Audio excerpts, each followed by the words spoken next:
September 7th, 1876. Northfield, Minnesota.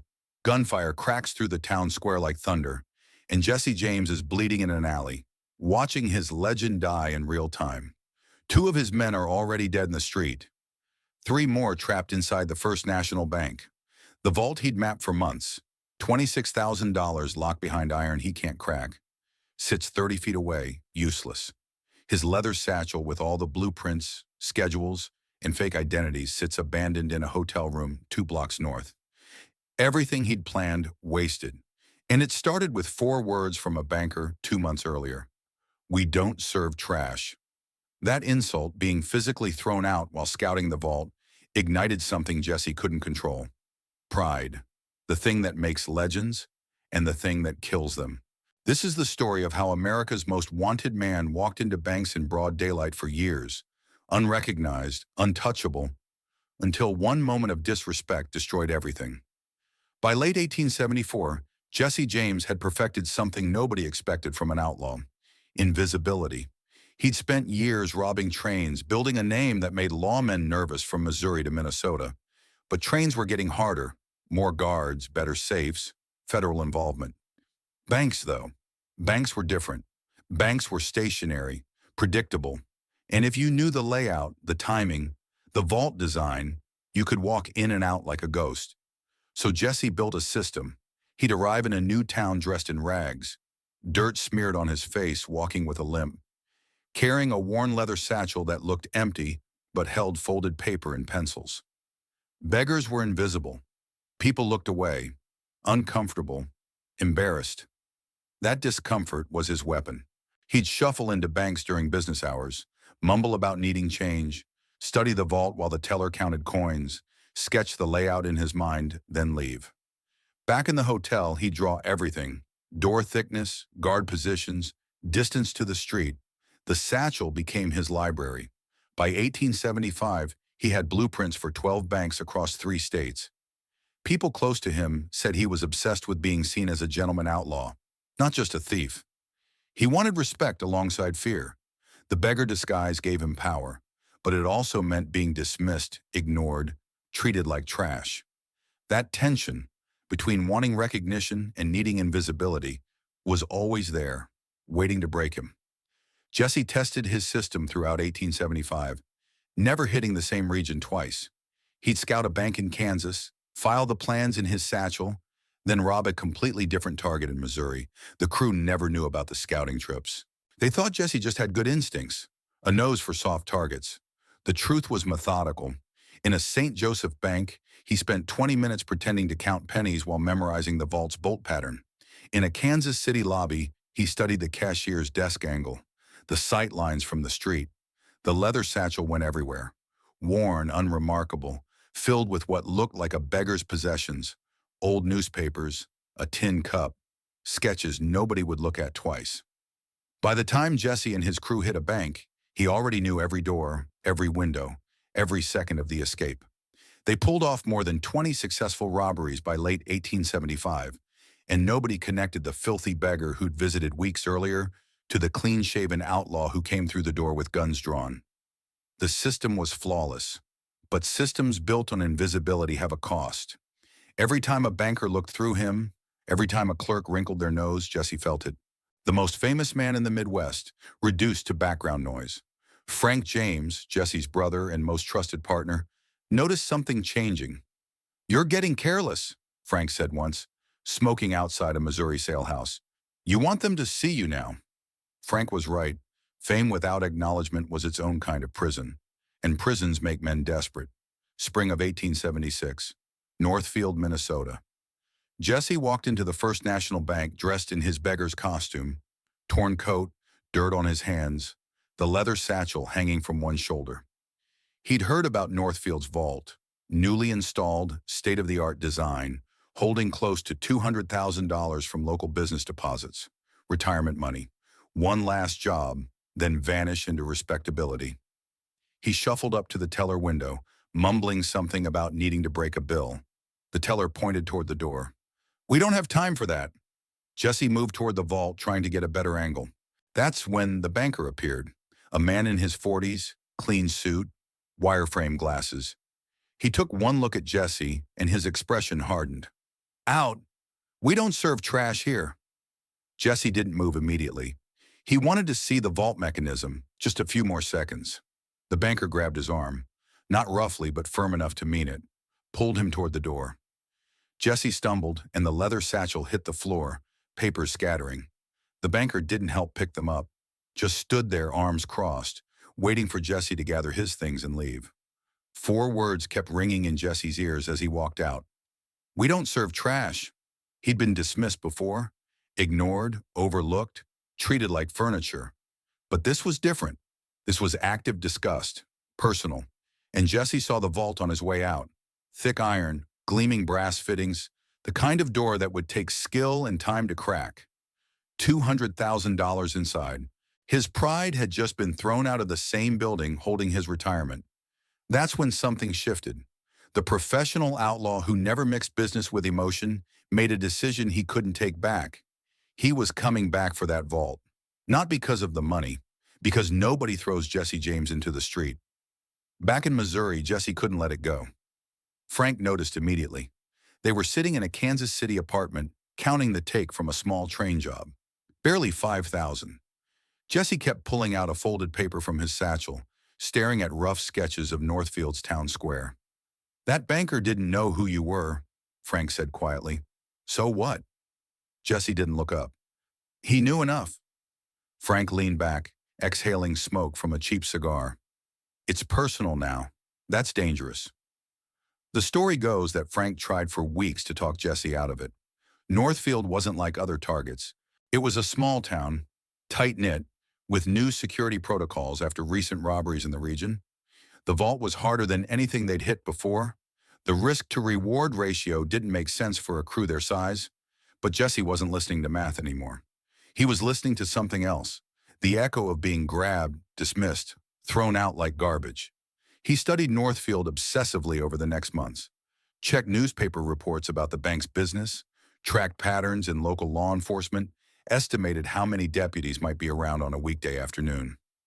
The leather satchel filled with notes, diagrams, alternate routes. He convinced himself he was being strategic, professional. The truth was simpler. He needed to prove something. To who? The banker wouldn't even know it was Jesse James who robbed him. Maybe that was the point. Jesse would take everything from that vault and the man would never understand what he'd triggered, who he'd insulted. The twisted satisfaction of invisible revenge. Frank watched his brother descend into obsession and knew how it would end. The best outlaws didn't rob banks because of pride. They robbed them because of opportunity. The moment you mixed emotion into the equation, you stopped being a professional. You became a victim of your own legend. By August 1876, Jesse had assembled the largest crew he'd ever worked with. 8 men total, including Frank, Cole Younger, Jim Younger, and several others with experience in high-stakes robbery. He pitched it as a retirement job. Northfield's got more money than we've seen in 5 years combined, he told them in a rented farmhouse outside Kansas City. We hit it right, we all disappear. Buy land, change names, live clean. Nobody knew about the Beggar incident. Jesse framed it purely as financial opportunity. The vault numbers, the escape routes, the timing. Cole Younger, who'd ridden with Jesse since the Civil War, asked the obvious question, why this one? It's far from home, in territory we don't know. Jesse had an answer ready. Because nobody expects us up there. Because it's federal money. Because it's the one they won't see coming. All true, but not the truth. The truth was in the satchel, hidden under maps and supply lists, a crumpled piece of paper with 4 words written across the top. We don't serve trash. Jesse kept that paper close. He'd pull it out sometimes when he was alone, reading it like a warrant, a challenge, a debt unpaid. The crew prepared through late summer. They studied Jesse's notes, memorized the town layout, practiced their formations. Frank stayed quiet, watching Jesse's energy. Too high, too focused. The kind of intensity that came from something other than money. The night before they rode north, Frank found Jesse alone with the leather satchel open on the bed, staring at sketches of Northfield's bank. You lied to them, Frank said. Jesse looked up. About what? About why we're doing this. Jesse closed the satchel slowly. Does it matter? Frank stubbed out his cigarette. It will. September 1876. 8 riders moved north through Minnesota, arriving in Northfield in shifts to avoid suspicion. Jesse and Frank came first, checking into a hotel under fake names, studying the town square from their window. The First National Bank sat on the corner. Brick building, large windows, foot traffic steady through business hours. Jesse walked past it twice that week, dressed better this time. Clean shirt, pressed pants, no beggar disguise. He wanted to see if the banker would recognize him. Through the window, he spotted the man at a desk, reviewing paperwork. The banker glanced up once, looked right at Jesse, then back down at his papers. No recognition, no memory of the filthy beggar he'd thrown out months earlier. Jesse's jaw tightened. The insult didn't even register as a moment worth remembering. That made it worse somehow. The leather satchel stayed in the hotel room now, filled with final plans, updated sketches, everything they'd need. Jesse had drawn the interior so many times he could walk it blind. 12 steps from the door to the teller window, 6 more to the vault. 2 guards usually positioned near the back. He'd planned for contingencies. What if there were more guards?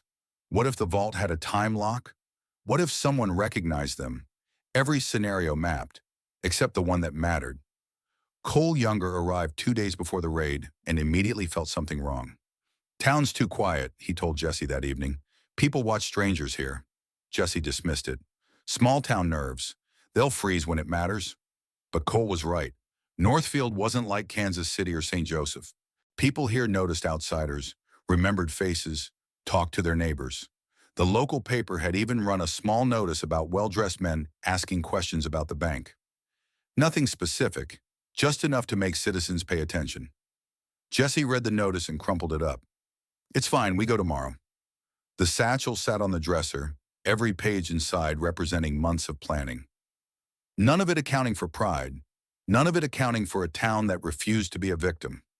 September 7, 1876, started with clear skies and a strange tension Jesse couldn't name.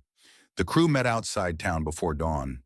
8 men, 16 horses, enough firepower to take a small fort. Jesse laid out the plan one final time. 4 men inside the bank, 4 outside holding the horses and controlling the square. Fast and clean, in and out in under 5 minutes. If you're hooked now, wait till you see how fast perfect plans fall apart. They rode into Northfield mid-morning, the kind of timing Jesse had calculated would catch the bank between major transactions. Guards relaxed, tellers focused on routine. The streets were busier than expected. People moving between shops, farmers bringing goods to market, children playing near the square. Cole Younger leaned close as they dismounted. Too many eyes. Jesse ignored him, checking his pistol, feeling the weight of months of obsession settling into this single moment. The 4 men walking into that bank weren't just robbers anymore. They were the physical manifestation of Jesse's wounded pride, his need to prove something to a banker who wouldn't even remember insulting him. Frank caught his brother's eye one last time, a look that said last chance to walk away. Jesse turned toward the bank. Inside, the vault door stood partially open, security protocols not as tight as Jesse's sketches suggested. The cashier looked up as they entered, started to smile in greeting, then saw the guns. "Everybody stay calm," Jesse said, moving toward the vault. "This'll be over in a minute." Outside, gunfire erupted, not from his men, from the town. Citizens with rifles appearing in windows, from behind wagons, organized and ready. The crew outside started shooting back, trying to control chaos that had already spiraled beyond control. Inside the bank, Jesse reached the vault and froze. The cashier had locked it the moment he saw guns. The mechanism Jesse had studied, planned around, obsessed over, sealed shut, time locked. Wouldn't open for another hour. All that planning, all those sketches in the leather satchel back at the hotel. Useless. The next 90 seconds destroyed everything Jesse had built over a decade. Outside, 2 of his men went down in the street, shot by townspeople who'd been waiting for something exactly like this. The local paper's warning had worked. Northfield was ready. Frank took a bullet in the leg but kept firing, trying to clear a path back to the horses. Inside, Jesse stood at the vault, knowing he had 2 choices: leave with nothing, or die trying to crack a lock that wouldn't open. Pride had gotten him here. Survival finally won. "We're leaving," he shouted, grabbing Frank's arm as they pushed through the bank's front door into a storm of gunfire. The town square had transformed into a war zone. More than 30 citizens firing from protected positions, methodical and coordinated. Nothing like the panicked civilians Jesse was used to. These people weren't afraid. They were angry, defending their town against famous outlaws who'd picked the wrong target. Jesse and Frank made it to their horses through pure chaos. Bodies in the street, smoke hanging thick, people screaming. 3 of their crew were already dead or captured. The remaining survivors scattered in different directions. No coordination, no plan. The famous James Younger gang shattered in minutes. Jesse rode hard, bleeding from a shoulder wound he hadn't noticed getting, his mind still stuck on that vault door, sealed shut, mocking every hour he'd spent planning. The leather satchel was still in the hotel room. All his sketches, his notes, his system, left behind like evidence of obsession. Police would find it within hours. Detailed blueprints of banks across 3 states, dates, routes, everything.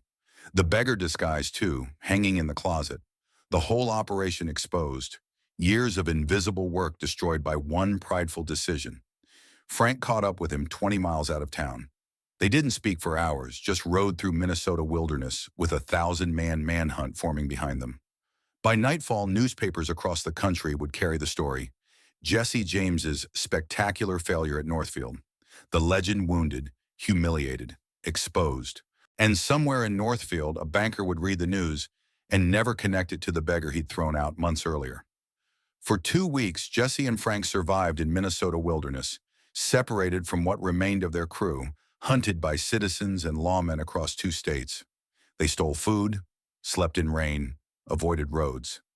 The younger brothers got captured within days. Cole, Jim, Bob, all arrested and sentenced to life in prison. The others were dead or disappeared. The largest crew Jesse had ever assembled, destroyed in minutes. The newspapers called it the worst robbery attempt in American history. They published details from the leather satchel found in Jesse's hotel room. The sketches, the patterns, the evidence of systematic planning across multiple states.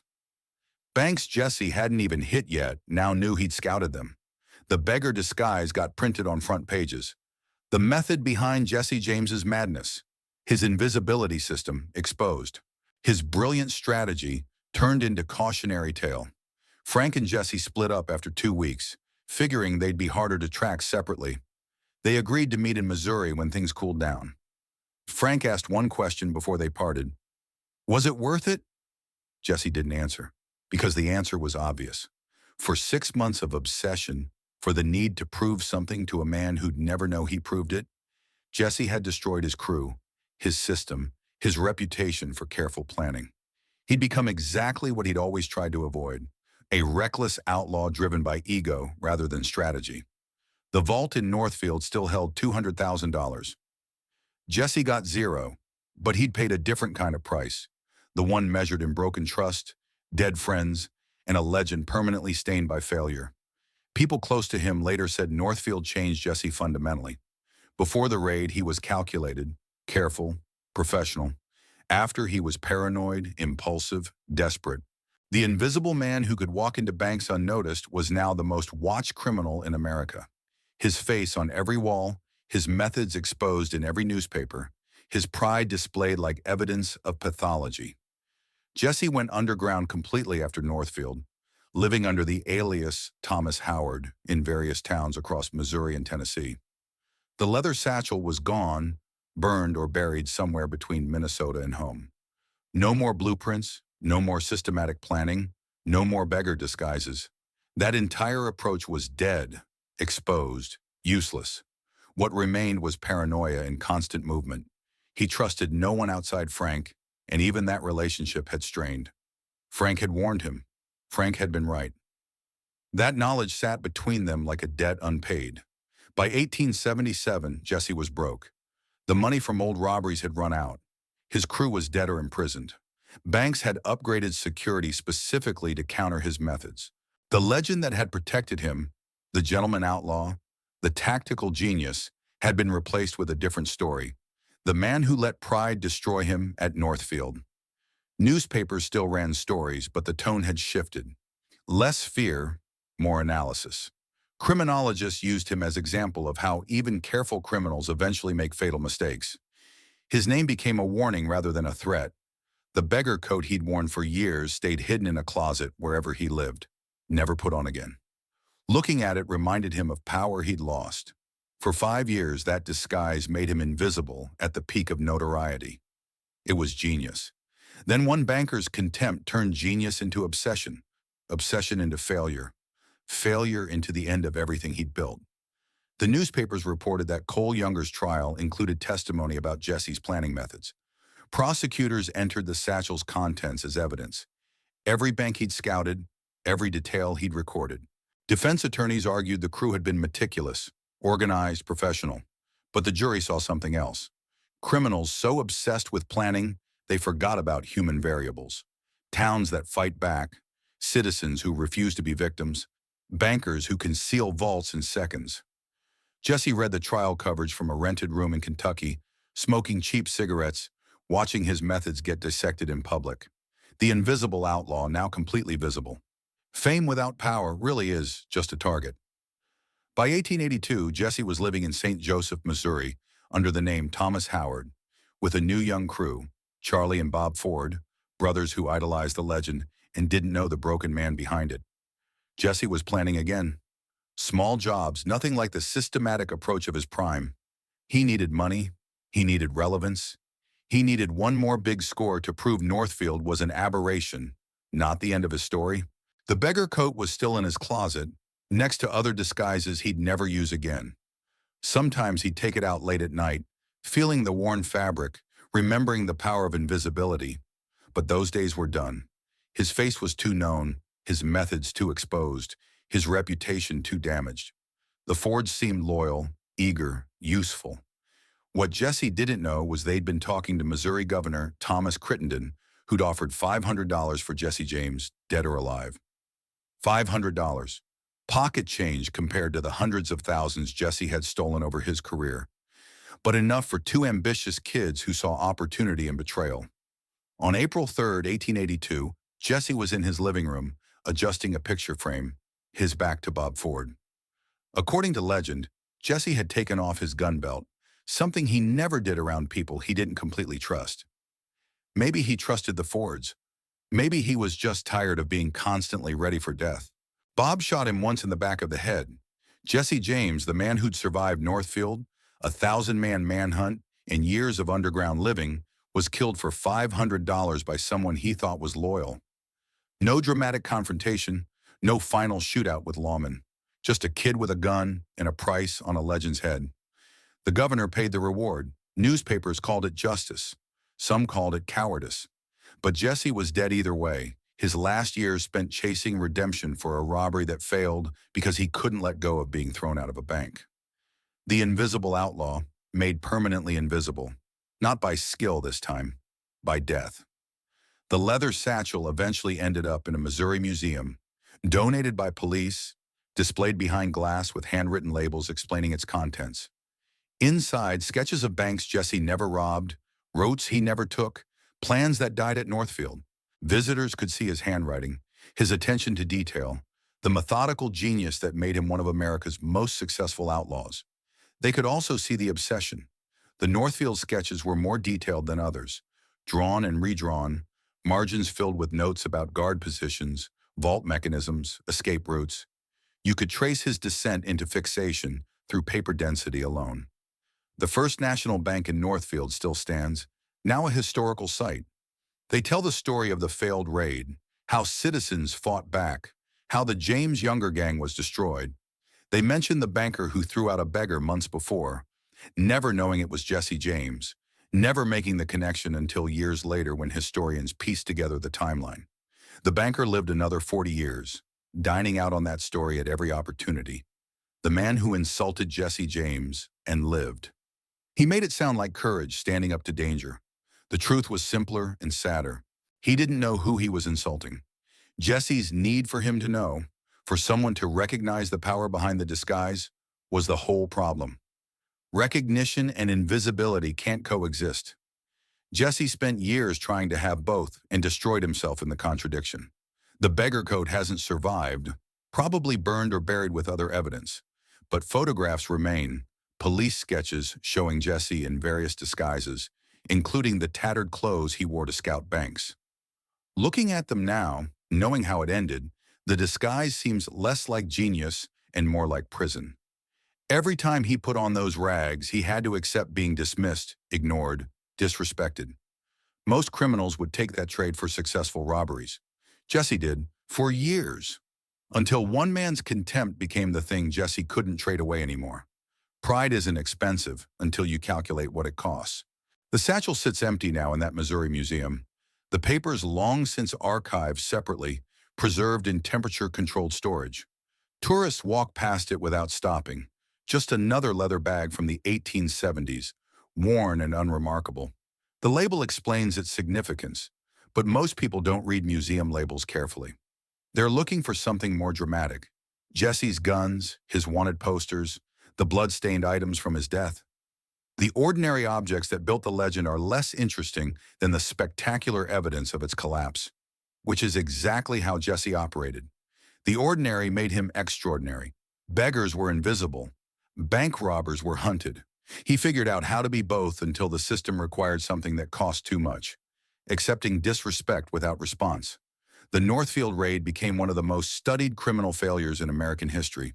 Law enforcement uses it in training, how pride overrides planning, how personal motives corrupt professional judgment, how even the smartest criminals make human mistakes. They don't usually mention the banker who triggered it all. He's a footnote, if that. But he was the catalyst, 4 words that changed everything. We don't serve trash. Jesse James walked out of that bank, his system intact, his legend secure, his future mapped in the satchel he carried.